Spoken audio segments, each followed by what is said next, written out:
Well, it took until December 16th, but the Orioles have made their first starting pitching signing of the offseason. Tomoyuki Sugano, coming from Japan, is joining the Orioles on a one-year deal. We'll give you the full scouting report on Sugano, plus how he fits in with the Orioles rotation, coming up on this episode of the Locked On Orioles podcast.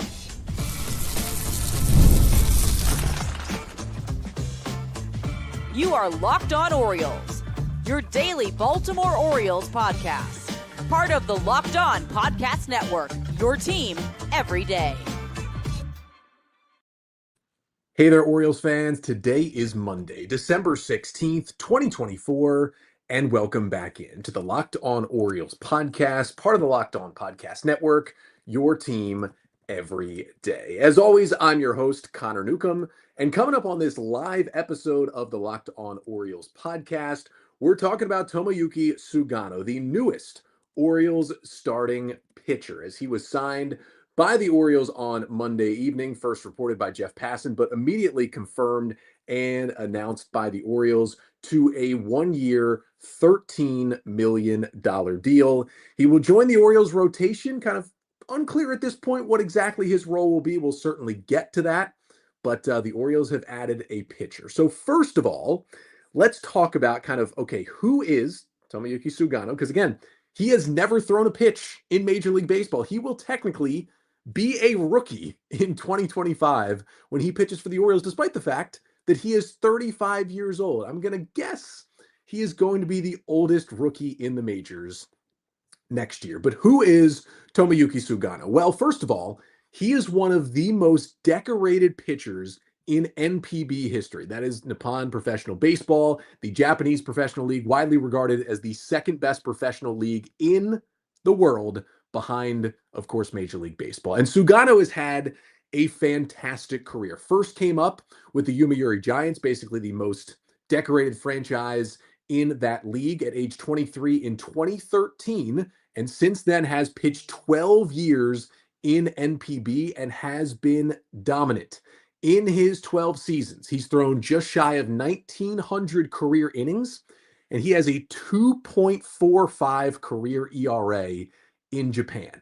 That is pretty dang good. Now, Japan is more dominated by its pitchers. Offensive attacks are not what they are in the major leagues, but still, 12-year career and you have a 2.45 ERA, that is pretty damn good. And that is what Sugano has done over in his native Japan. Now, he's won 2 Sawamura Awards. That is kind of the equivalent to the Cy Young Award over in Japan. Won them back-to-back in 2017 and 2018. And he's also won NPB or an MVP award in NPB twice. Did it in 2014 and won it in 2020 as well. So he's decorated. He's one of the best pitchers in Japanese history at this point.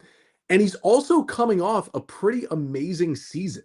This year for the Yomiuri Giants, he threw 24 starts. He had 156 and 2/3 innings of work, and he just casually posted a 1.67 ERA at age 34 in what could turn out to be his final season in NPB. He was that good, a 1.67 ERA in about 160 innings. Now, his strikeout rate went down. He was to about 18%, which was one of the lowest of his career, but he had a 1.5% walk rate. This guy walked 16 batters in 156 and 2/3 innings. The number one thing to know about Sugano is that he is a control artist. Command is the number one thing in his game. You want a guy that's going to throw strikes. You want a guy who's not going to walk batters. Sugano is his guy.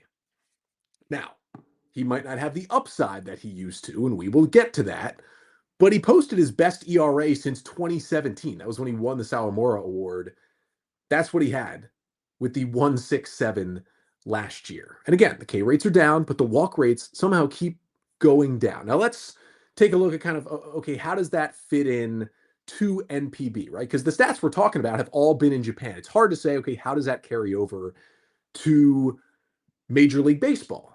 But let's at least look at, this is from the NPB Pitch Profiler, an amazing resource. Thank you to everyone over there who works on this. This is kind of their version of Baseball Savant. You can kind of look at the sliders And you can see what he's done. Again, like a 2-ish percent. I said 1.5. I meant 2.5% walk rate. Still incredible. I mean, he's up in the 95th percentile. I mean, in terms of WAR for pitchers, he's up in the 90 plus percentile on the season. I mean, even if you're looking at pitch value for his breaking balls and his off-speed pitches, it's up there. Now, the fastball, not as high, but everything you're looking at against righties and against lefties, really, is very, very good. And that's the interesting thing with Sugano and his stuff. He's actually been the last couple of years better against lefties than he has been against righties. Now, we'll see if that ends up playing out. But this also from the NPB pitch profiler. This is Sugano's pitch mix in NPB in 2024. It starts with a four-seam fastball that he threw about 26% of the time. It was his most used pitch last year, and it sits at about 92 miles an hour. Now, that's not what he used to be. He used to throw 95, 96 plus when he was at the top of his game. He's getting a little bit older. He's had some injury issues we'll get to, but he's now mostly sitting 92. Now, this, despite throwing it 26% of the time, has been by far his worst pitch. Really doesn't get a lot of swing and miss on this pitch. And you look at the Stuff Plus numbers, every other pitch is 110 or better. The Stuff Plus on the four-seamer is 80. Now, he has immaculate command on this pitch, and that is why he throws it so much, because he can literally throw that four-seamer wherever he wants. But I do think the Orioles may have him back away from that four-seam fastball a little bit, because 92 velocity-wise is already not a lot in Japan. Now you take it to the US and MLB, it is even lower compared to the rest of the league. And the metrics on the pitch aren't great either. It's not like he has great ride or anything on that. So the Orioles may cut down a little bit on that. And maybe they'll use more of his cutter, which he threw 20% of the time. It was his number 2 most used pitch. Also had really, really good command of that pitch. Wasn't much of a swing and miss offering, but again, really a command offering to get lefties out. That sits at about 87. Kind of can look like a harder slider at times with a pitch he really likes to go to. And then speaking of the slider, he also throws a slider 20% of the time as well. That pitch more around 82 miles an hour, and so a little bit slower, a little more of your classic slider. That gets more swing and miss, had a 25% whiff rate on the season, and has some better metrics, a pretty good 13% swinging strike rate on that pitch as well. Then you go to the pitch which can set him apart. That is the splitter. Now, the splitter, he only threw 17% of the time, his 4th most used pitch, but I think most would agree that is his nastiest pitch. A 38% swing and miss rate against that splitter, best of any of his offerings. Also, a 68% ground ball rate against that splitter is elite. It's got good stuff. And it's not one of these splitters like, for example, Dean Kramer or Brian Baker, a couple of pitchers who have added splitters that pitch for the Orioles. Sometimes they're good. Sometimes they just have no idea where it's going.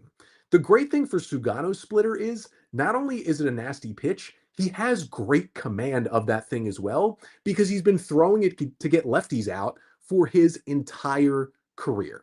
Then he has 2 more pitches. A sinker he threw about 9% of the time.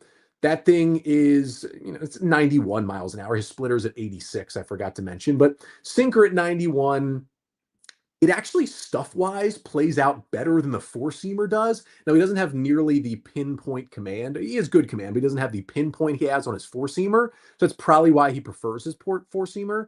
But if the Orioles can either get him to like the sinker more or maybe even like the cutter more, those 2 pitches could allow him to throw less four-seamers if that four-seam fastball really is kind of becoming an issue. And I'm not saying like he has bad sinker command. He has good sinker command. It's just that four-seamer. He basically dots it wherever he wants. And then there's a curveball in there too. It's his number 6 pitch.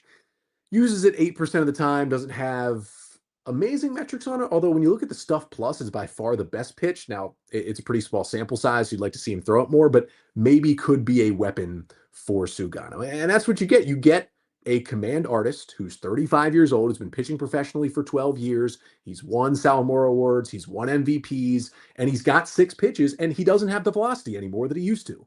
But he still knows how to get hitters out with all of those different pitches that he can throw. He is your true veteran at the back of the rotation who's going to throw the kitchen sink at you. He's going to throw strikes. One thing you won't get mad at Sugano about is walks. He is not going to walk guys. But what I will tell you is it's a ceiling that's not incredibly high, but it's also a pretty high floor, I think, for Sugano. Now, him not having a high ceiling is a little bit of an issue because the Orioles, while they're definitely looking for a back of the rotation guy, and I think Sugano fills out that spot, they are also looking for a top of the rotation guy this offseason. That's just not who Tomoyuki Sugano is anymore. And there are also chances that this doesn't work out, right? He's pitched an NPB for 12 years. He's coming over here at 35. He throws 92 miles an hour. It might not work. So let's talk about the situations in which it doesn't work. What are some of the red flags on Sugano's scouting report at age 35? We'll talk about that coming up right after this. First, this episode of the Locked On Orioles podcast is brought to you by FanDuel. Now, listen, you can get ready to tackle the NFL action with FanDuel, America's #1 sportsbook, because right now, new customers can bet $5 and get $150 in bonus bets if you win. The FanDuel Sportsbook app gives you everything you need to place live bets on the NFL all in one place. So when you get a hunch in the middle of the game, you can check out the latest stats, view live play-by-play, and so much more on the same page where you place your bets. Just visit FanDuel.com to join today. You'll get started with $150 in bonus bets if you win your first $5 bet. That's at FanDuel.com. Never waste a hunch and make every moment more with FanDuel, an official sportsbook partner of the NFL. And this episode of the Locked On Orioles podcast is also brought to you by SelectQuote. The World Series, the Super Bowl, the Olympics. The world's top athletes get to play in these top-level sporting events thanks to one thing: teamwork. And teamwork can also protect your financial legacy and your family's future. SelectQuote's licensed insurance agents are the perfect teammates when shopping for customized, affordable life insurance. They can find you the right policy to keep your financial legacy safely in your family's end zone. Then in sports, winning is everything. That's why you always need a good strategy to keep moving towards the goalpost. Well, winning strategies are also just as important in life. That's why your team should get life insurance through SelectQuote. You invest so much time to take care of yourself and to be the healthiest, best version of you. SelectQuote's exclusive policies can reward that effort. They shop and you save at SelectQuote. So get the right life insurance for you for less at SelectQuote.com/lockedon. Go to SelectQuote.com/lockedon to get started today. One more time, that is SelectQuote.com/lockedon.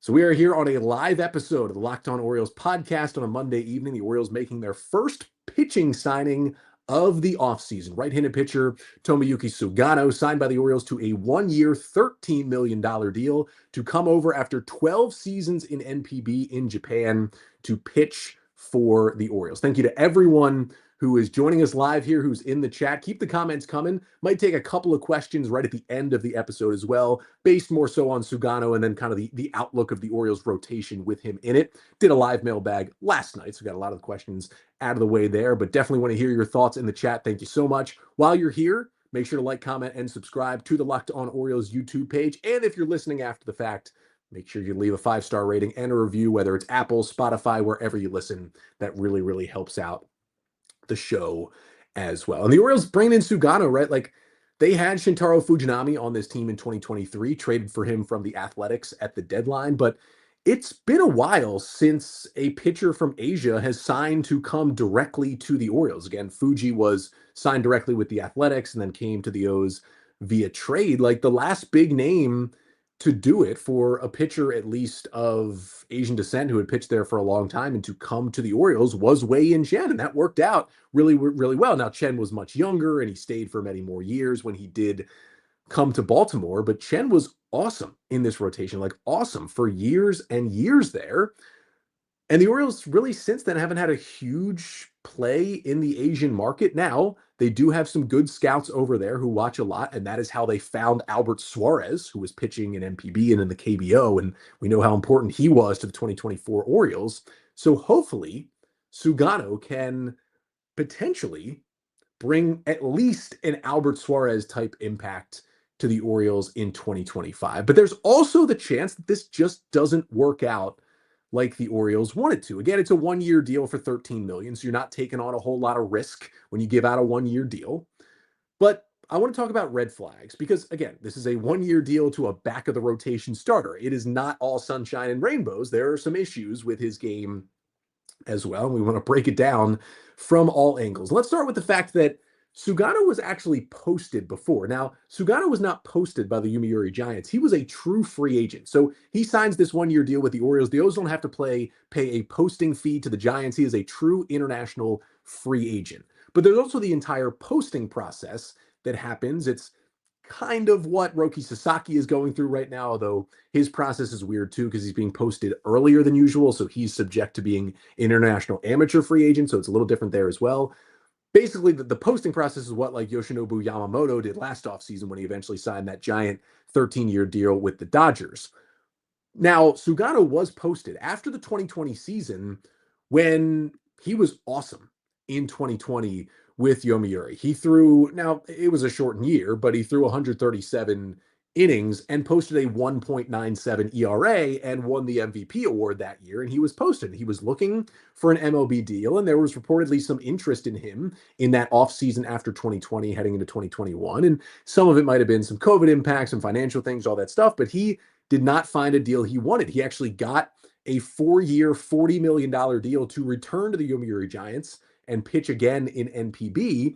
And it is kind of telling that, hey, back when he was younger, at that point, this time 4 years ago, he was 31, not 35. He was coming off a similarly great season, and he didn't have as many of the age or injury concerns. He was throwing 95 back then, not 92.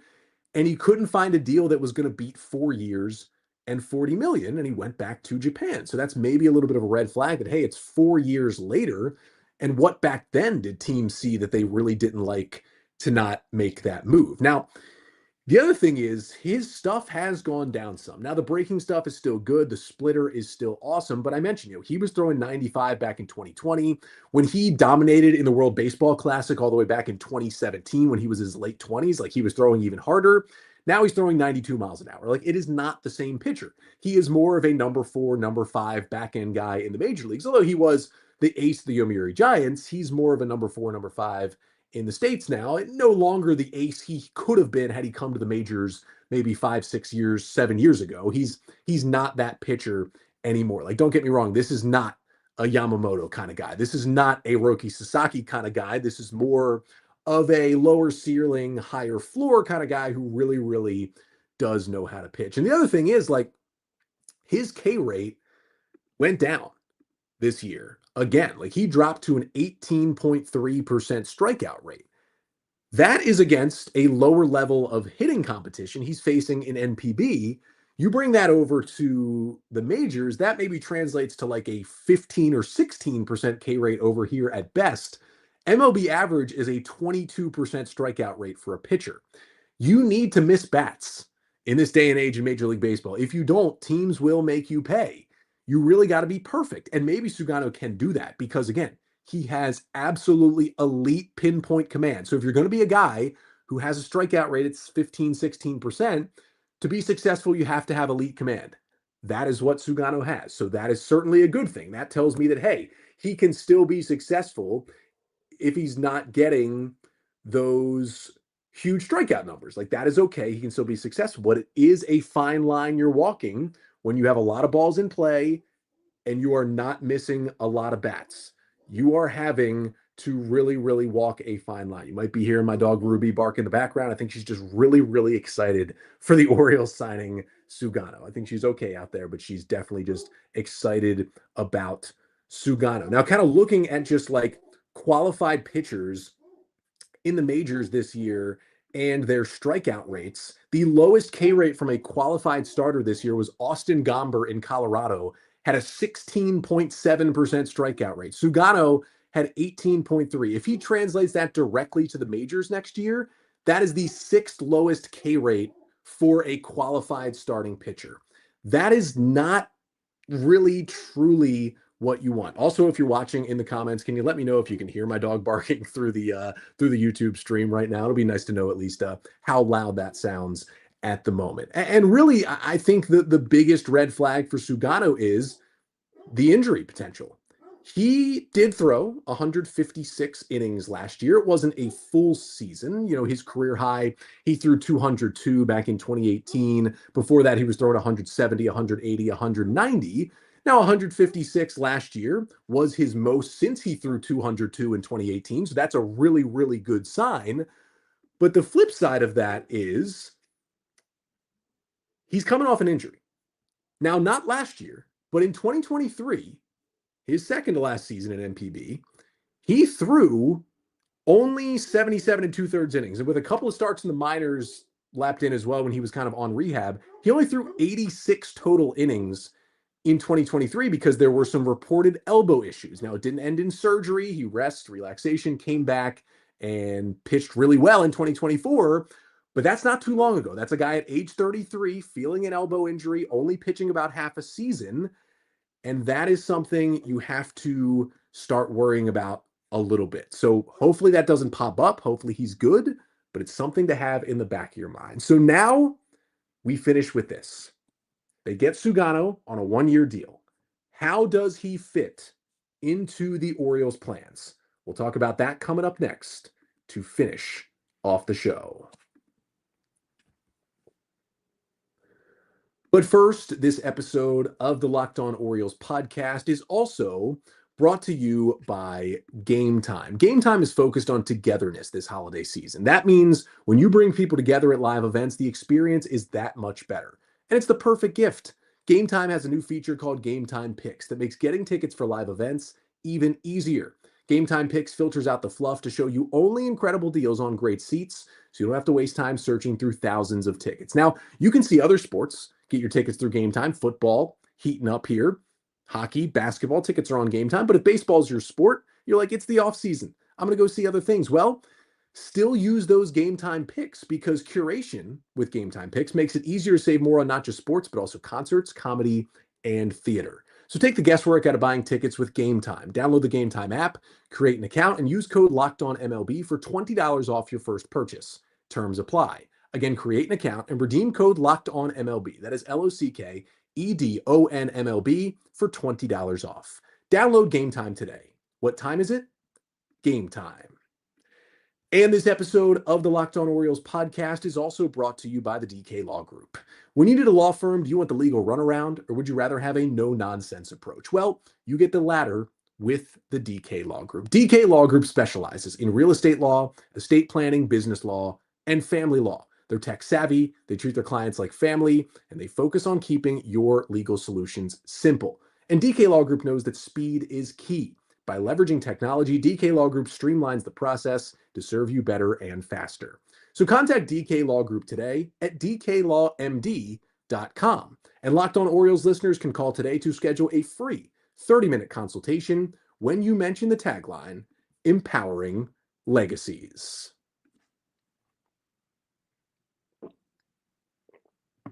So for the Orioles, they bring in their first starting pitcher of the offseason, Tomoyuki Sugano, on a 1-year, $13 million deal after 12 years in NPB in Japan.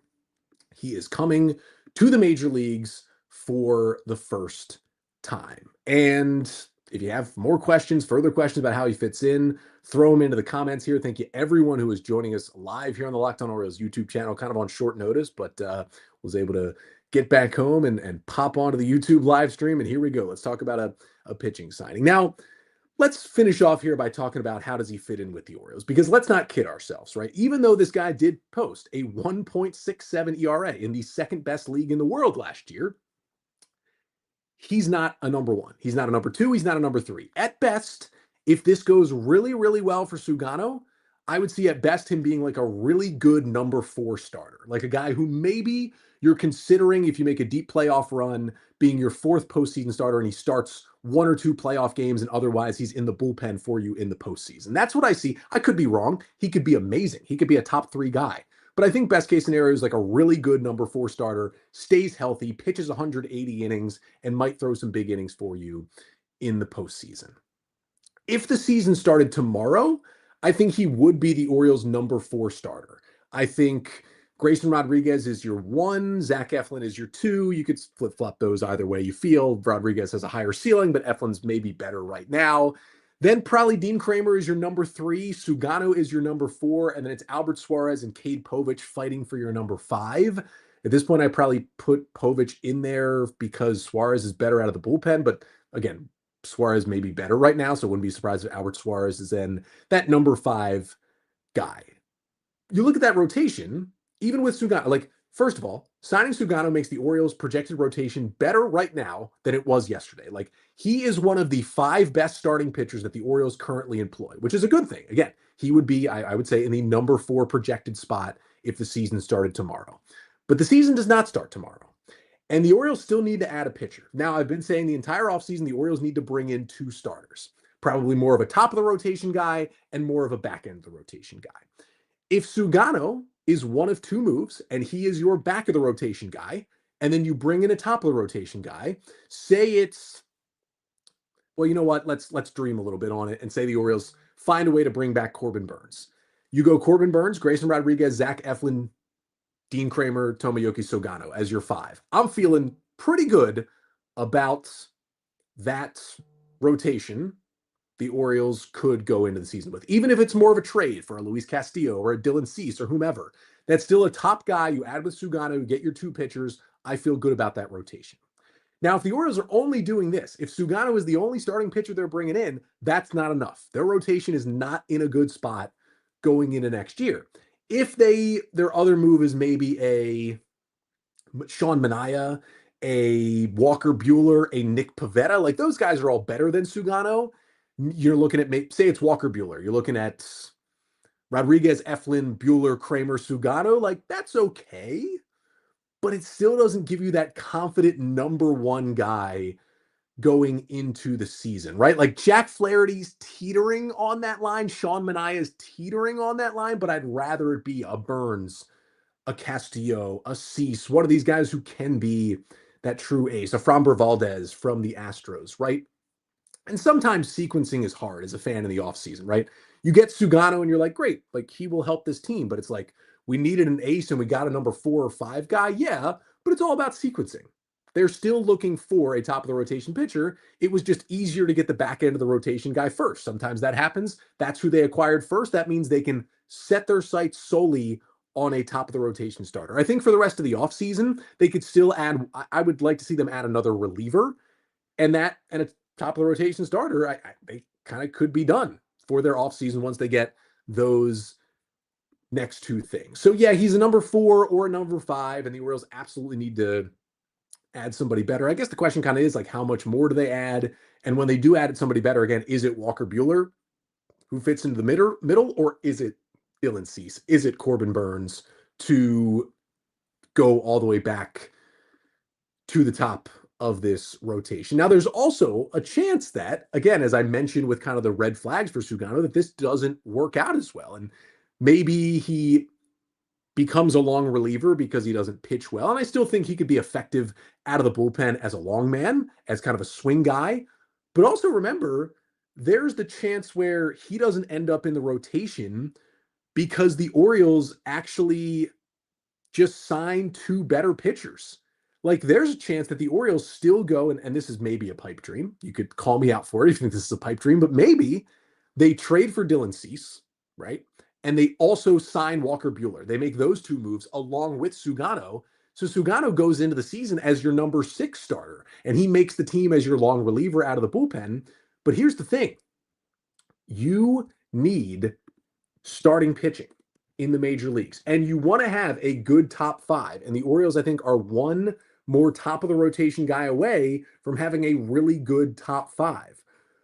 But when you truly think about it, you need a lot more than that. If we eliminate openers, which was Matt Bowman had that 1 start at the end of the year when he was an opener, the Orioles used 12 different starting pitchers last year. Now, to be fair, this was a season in which they were injury riddled, but in order of most starts to least starts, it went Corbin Burnes, Albert Suarez, Dean Kramer, Grayson Rodriguez, Cole Irvin, Cade Povich, Zach Eflin, Kyle Bradish, John Means, Trevor Rogers, Tyler Wells, and Chase McDermott. 12 starting pitchers that the Orioles used last season. You could say, Connor, the Orioles had terrible injury luck. And you could say, hey, they're going to get Tyler Wells back at some point this year, and they might even get Kyle Bradish back near the end of the season. That is absolutely true as well. And you can also look at a year where they were a little bit healthier, right? They were much, much healthier in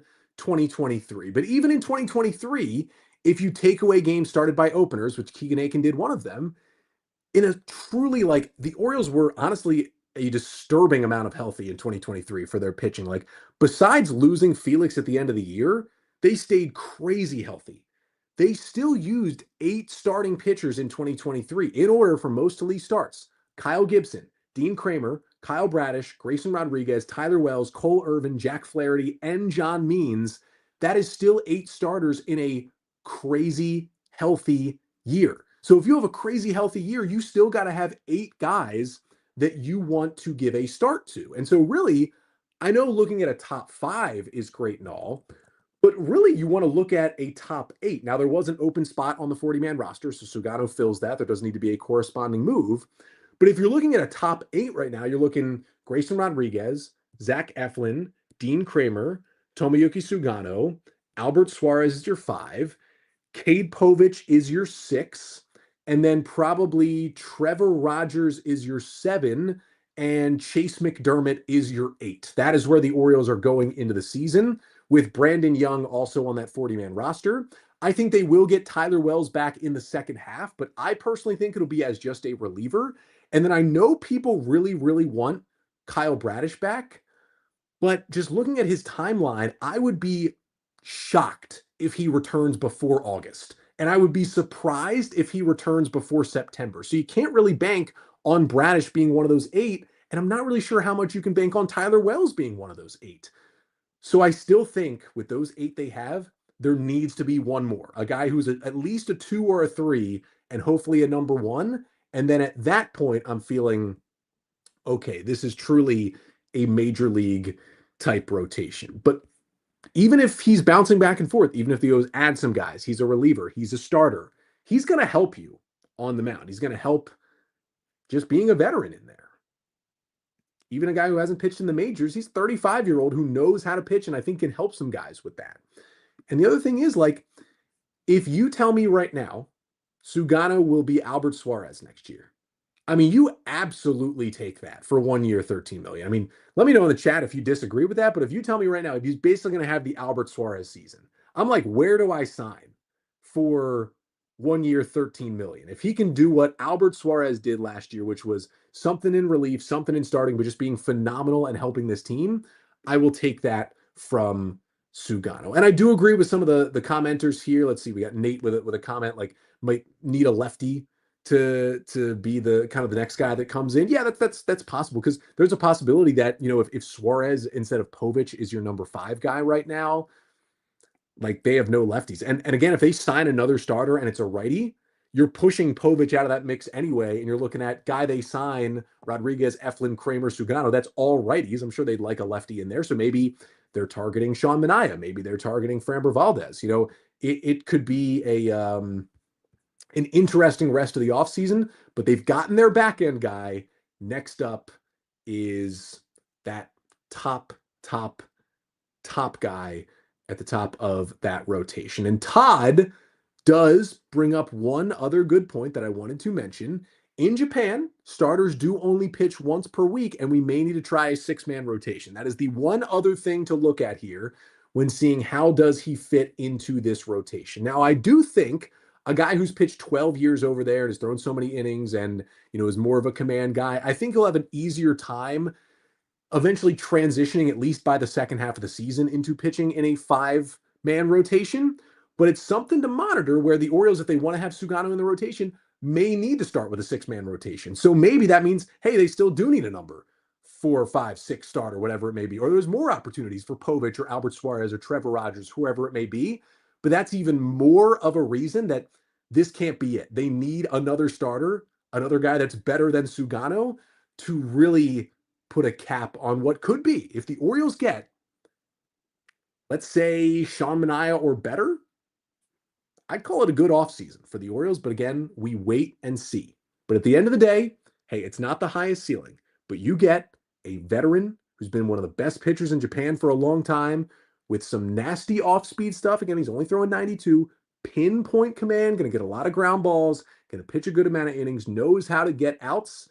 And I think, hey, it'll be a fun kind of change of pace for the Orioles. And you know what? I don't think it can hurt to have a fellow Japanese pitcher, a fellow guy coming from MPB. I don't think it can hurt the Orioles' pursuits of Roki Sasaki this offseason either. That'll do it for today's episode. Thank you so much for tuning in live. Appreciate you all so much who have joined in on this one on short notice. I mentioned last episode basically that we are now into the point of the offseason where I'm down to 3 episodes per week. Already did a mailbag on Sunday. Make sure to go and check that one out. We've got this one today. We'll actually be back tomorrow, going to be breaking down Yennier Cano's 2024 season, doing his player review. That was already recorded and scheduled before the Sugano news even happened. So look out Tuesday evening for a Cano episode. Technically, that will be 3 episodes this week, but I can't go from Tuesday till next Monday without an episode. So look for an episode Thursday or Friday. We'll talk more about Sugano if we get some more news out of there, how that signing went, other rumors for the Orioles. We will be back later this week, also Tuesday, and then later in the week as well. But until then, I'm Connor Newcomb, and this has been the Locked On Orioles podcast, part of the Locked On Podcast Network. Your team every day.